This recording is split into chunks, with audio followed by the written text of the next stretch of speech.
Hey everybody, good morning. It's Allie, the Canine Nutritionist from PadfootPoodles and Pals.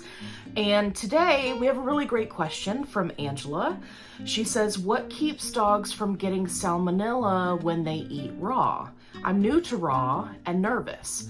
Well, first of all, Angela, I'm glad that you're nervous because people who are nervous about trying something new will do their research. They will follow a complete and balanced recipe or specifically use a complete and balanced commercial product, right? Because they're nervous about doing right for their dog. So I'm glad that you're nervous. Nervous is good.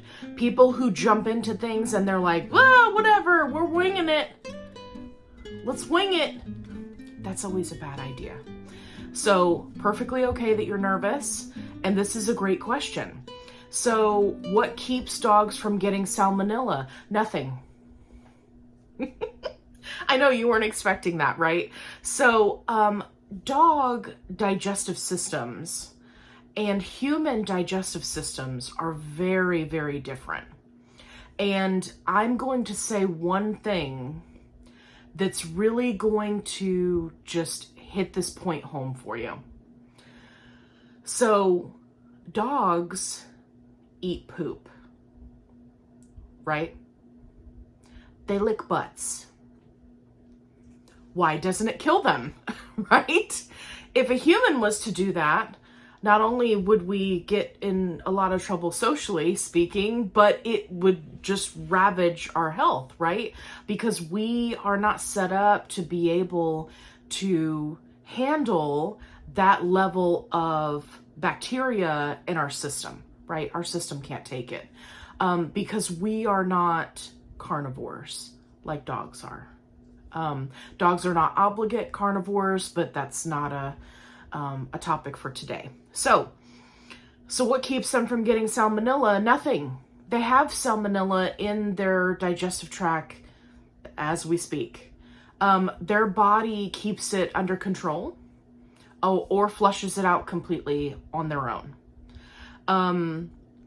So that's why dogs can eat poop and lick butts and do all sorts of other nasty things that humans cannot do because their bodies are more apt to be able to handle that bacteria load. So with being new to raw, I recommend that you, first of all, continue asking questions. Questions are the best thing ever. Continue to do your research, and when you decide that you're ready to move forward, start small. I tell people starting their dog off with something small, like a size appropriate raw meaty bone, and let them have it for maybe 20-30 minutes and then take it from them, is a really great way to start your dog off with raw without causing yourself, a lot of anxiety, right? Because trying something new can give you anxiety. And also it kind of gives their system an introduction to a raw product, right? Because a lot of times the reasons why people get nervous about raw is because they give their dog a raw meaty bone. Their dog's never had anything other than kibble its entire life. From the moment that it was weaned from mom, it's only had kibble.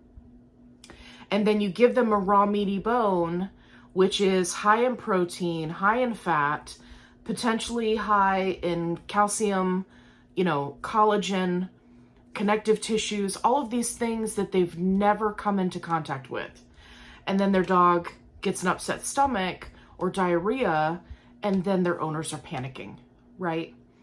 Start with a short time frame, size appropriate bone. If you need help choosing a size appropriate bone, I have a list of healthy chews and bones in the Facebook group.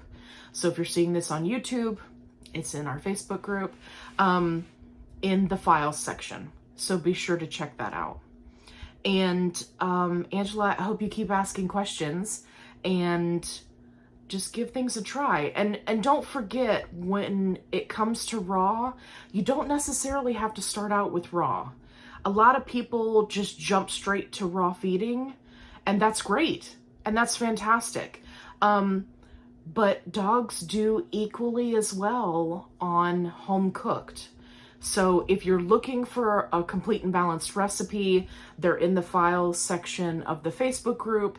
They are free. You are welcome to use them, especially if you're just looking to get started and you want to make a huge improvement in your dog's diet, but you're not necessarily looking to jump right into raw, which is perfectly fine. And that was actually how I started out way back in the day. I went from kibble to freeze-dried raw, and then I did home cooked, and then did raw. And now I incorporate all of the above. So definitely check out the files in the group. If you enjoyed this video, please give it a thumbs up if you're watching us on YouTube. Make sure you subscribe, and we'll see you in the next video.